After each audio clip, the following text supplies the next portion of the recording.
Je viens de découvrir un entrepreneur, je l'ai découverte cette semaine-ci. On vient de me faire parvenir un des textes qu'elle a publié sur sa page. Et je vais vous lire ça, parce que c'est très intéressant. Son nom, c'est Edith Brou. Oui, Edith Brou. Vous allez être choqués. Vous allez être choqués. J'ai récemment appris que si la Côte d'Ivoire est le premier producteur mondial, en passant, c'est une entrepreneure ivoirienne.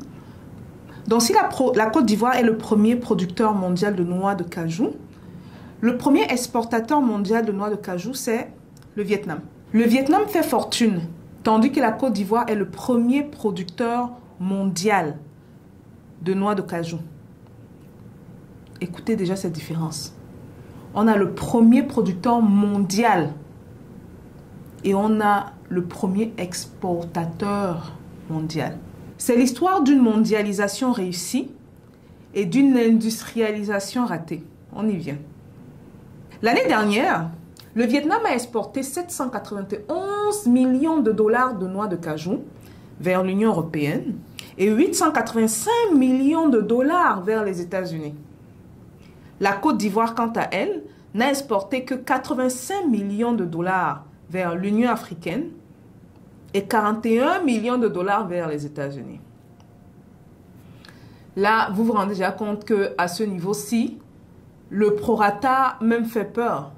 Si la Côte d'Ivoire est le premier producteur mondial, alors qu'elle n'est pas en tête de liste des exportations, il y a un problème. Le Vietnam n'est pas en tête de liste de la production, mais il est en tête de liste des exportations.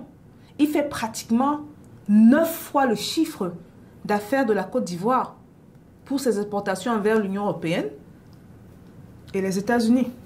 On continue. Mais la Côte d'Ivoire est le plus gros producteur avec une récolte de 800 000 tonnes contre 400 000 tonnes pour le Vietnam. J'espère que vous me suivez, hein, parce que ce texte est très... C'est pour ça que c'est tellement important d'avoir les données et les chiffres. Ça explique beaucoup de choses. Et c'est également une des raisons pour lesquelles vous allez vous rendre compte que certains gouvernements travaillent fort, certains gouvernements occidentaux travaillent fort pour que les Africains n'aient pas les chiffres. Parce que les chiffres ouvrent les yeux et révèlent les choses. Donc, la Côte d'Ivoire produit 2 fois plus que le Vietnam. 400 000 tonnes de noix de cajou de production au Vietnam, 800 000 tonnes de noix de cajou de production en Côte d'Ivoire. On se pose la question, où vont donc toutes les noix de cajou ivoiriennes? Et la réponse est intéressante. Parce que cette différence-là, on ne la comprend pas. Comment est-ce qu'on peut produire plus et que, bizarrement, on exporte peu? Industrialisation ratée. Donc, on transforme moins que le Vietnam. Maintenant, au niveau de la différence de la production, on se rend compte que l'excédent va essentiellement au Vietnam. Donc, vous réalisez que là, en s'approvisionnant en Côte d'Ivoire, ils importent la matière première chez eux, ils transforment, ça leur donne une capacité plus grande d'exporter ça vers l'extérieur, vers l'Union européenne et vers les États-Unis. La valeur des exportations de noix de cajou de la Côte d'Ivoire vers le Vietnam atteindra 1 milliard de dollars cette année, ce qui représente environ 80% des échanges commerciaux entre les deux pays. Le Vietnam, au moins, c'est connu pour ça. Il y a aussi l'Inde avec d'autres matières premières dans des pays comme le Bénin, le Togo et tout le reste. Mais chapeau au Bénin parce que le Bénin est en train de s'industrialiser énormément, de transformer ses denrées alimentaires, que ce soit la noix de cajou, le soja et tout. Peut-être la prochaine fois que je vais aller au Bénin, je vais faire un tour dans cette zone industrielle-là. C'est superbe ce qu'ils font.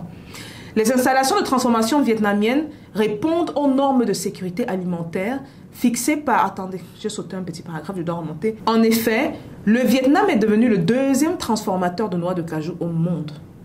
Les noix de cajou brutes sont décortiquées et torréfiées au Vietnam pour la consommation intérieure et l'exportation. Donc, ils servent déjà à la demande dans le pays et ils exportent la différence. Les installations de transformation vietnamiennes répondent aux normes de sécurité alimentaire fixées par l'Union européenne et les États-Unis. Je pense que c'est quelque chose qui ouvre les yeux. Attendez, elle fait la référence. Traduction du texte en anglais rédigé par, j'ai donné le nom, Travail sur la diplomatie économique, le développement économique et les effets des sanctions en Asie occidentale. Donc, en fait, dans ce texte-là, vous allez vous rendre compte qu'il y a beaucoup de petits points. Il y a des points. Il y a déjà le problème de l'industrialisation. Il y a le problème des normes. Il y a certains trucs dont ils ne parlent pas ici. Il y a des économistes un peu comme M. Chang, qui a écrit The Bad Samaritan. Si je me rappelle le titre du livre, je vais le mettre en bas, allez lire ça. Il y a également Dambisa Moyo, je parle souvent d'elle, économiste zambienne, qui a écrit The Dead Aid. Quand on lit ces livres-là, on se rend compte qu'on est vraiment d'un bal masqué de la mondialisation, où ceux qui profitent le plus sont les pays riches. Et nous, pays africains, on n'a pas réalisé ça. Parce que souvent, on va dire industrialisation, mais il y a également des politiques protectionnistes qu'il faut qu'on mette en place. J'étais en Tanzanie, on est allé au ministère ensemble, je suis sorti avec le document, je vous ai montré certaines politiques protectionnistes qui mettent en place. L'Éthiopie également, qui est sur la voie de l'industrialisation, a compris ça. Le Rwanda également. Donc c'est important de discuter de ces affaires-là. Non seulement on a un gros problème d'industrialisation en Afrique, mais on ne se rend pas compte qu'en vendant la matière première, on passe à côté d'une valeur ajoutée terrible, qui vaut très souvent x10. Donc si quelqu'un vient nous acheter la matière première, par exemple, à 1 milliard de francs CFA, c'est une matière première qui, si on la transforme sur place, peut nous valoir 10 milliards et voire même plus de francs CFA, dépendamment du produit brut. Parce que si on prend des matières premières précieuses, comme l'or, là-bas c'est bien plus, c'est pas x10, qu'on travaille notre or, aller en Angola, aller dans leurs usines de transformation de diamants et tout, mais ça n'a rien à voir. On peut faire des fois 40, des fois 50 facilement. Donc, il ne faut pas qu'on néglige ça. Ça, c'est un parfait exemple de comment un pays peut se faire la richesse sans pour autant avoir les matières premières. La différence, c'est où? La stratégie. On n'est pas assez stratégique. On réfléchit de manière un peu trop basique. On réfléchit un peu comme... Je ne dis pas que les commerçants sont... Mais bon, le commerçant, c'est vrai qu'il a ses notions entrepreneuriales, mais pour moi, ce n'est pas trop poussé. Parce que le commerçant va dire que voici, j'achète ça. Hein? J'achète ça à 2 $. Je revends à 3 $. J'ai mon profit de 1 $. Mon gross profit. Mon profit est gros. Gross profit, c'est quoi? Profit brut de 1 $. Je fais combien de ventes dans le mois? Voici le total. J'enlève les charges, le loyer, les gens à payer, le fournisseur, ceci. Il me reste ça. On doit aller bien au-delà de ça, les gars. Bien au-delà de ça. Mais c'est ridicule. On doit arriver au point où non seulement on transforme les matières premières, parce que l'industrialisation est importante. Don't get it twisted. I really believe it is. It is important. Mais on doit arriver au point où on se dit que, mais, quels sont les pays voisins, même si c'est en Asie ou je ne sais pas trop quoi, qui négligent la matière première et on fait la même chose. On va acheter les matières premières chez eux. Un peu comme ce que le Vietnam fait en Côte d'Ivoire. On doit arriver à ce niveau-là. Moi, on est encore coincé au point où on se dit, oh, comment transformer ci, comment transformer ça. Bon, il faut aussi avouer que du point de vue industrialisation et du point de vue transformation de noix de cajou, je sais que la Côte d'Ivoire est passée de 9% en 2018 à 24% l'année passée, ce qui est bien. Donc, on se rend compte quand même que au niveau de la transformation de la noix de cajou, il y a une amélioration. On est déjà à quoi? Un quart. Maintenant, il faut qu'on le fasse dans la plupart de nos pays. Pourquoi pas dans tous nos pays?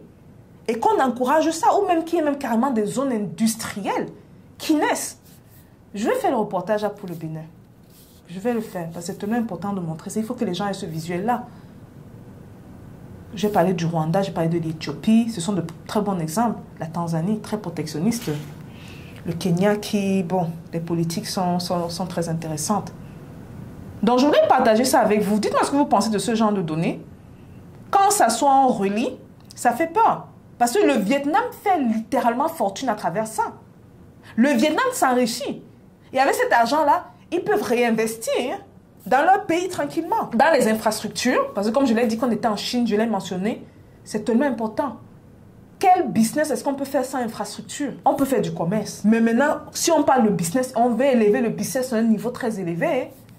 Qu'est-ce qu'on peut faire sans infrastructure? L'argent est réinvesti dans les moyens de production d'énergie. On a l'eau à gogo, on n'a pas l'eau. On a l'eau à gogo en Afrique. Congo, les barrages d'Inga qui peuvent alimenter toute l'Afrique. Africain. Il y a du travail. Il y a beaucoup de travail. Il ne faut pas qu'on dorme sur nos lauriers. Ce n'est pas le moment. Maintenant, j'ai dit ça, nous voici en pleine canne. Hey, les lions, gagnent, on sera là. Ouais. Moi, je ne dis pas non, oh oui, oui, oui. Mais il faut qu'après oui, oui, oui, là, dans la même journée, que après le oui, oui, oui, là, on devienne sérieux. Parce que c'est oui, oui, matin, midi, soir, on finit dans la boisson, on va couper, décaler, chercher les petites. Là, il y a un problème. Il faut qu'on reste sérieux, les gars. Ok. Merci d'avoir partagé ce texte-ci. La personne qui m'a fait suivre ça, ça me permet également de découvrir un entrepreneur dans la communauté qui fait du bon travail. Et un autre article qui nous ouvre les yeux sur les réalités et l'urgence d'industrialiser.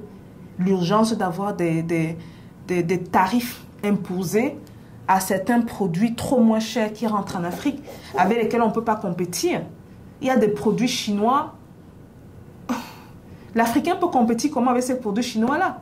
Il faut avoir des lois protectionnistes. Parce que ce qui est intéressant, c'est que quand vous venez dans ces pays-ci, et ils se rendent compte que ce sont des secteurs stratégiques, ils auront ces lois. Ils vont mettre ces lois-là. C'est leur pays, c'est eux qui décident. C'est pas toi de l'extérieur qui va venir te plaindre. Tu vas te plaindre, bon, et puis quoi? Parce qu'ils savent que s'ils ne mettent pas ces lois-là, c'est leurs entrepreneurs qui vont en souffrir. Voilà. On se voit à la prochaine vidéo. Dites-moi ce que vous pensez de ça. Si vous êtes aussi choqués que la plupart des gens qui ont lu cet article-là. Et qu'est-ce qui retarde ou ralentit? Qu'est-ce qui ralentit l'évolution de notre continent? Parce que normalement, en 2024, là, on aurait dû déjà être loin, très loin même. Pas très loin de la Chine, là où la Chine est. Surtout connaissant le capital humain qu'on a en Afrique.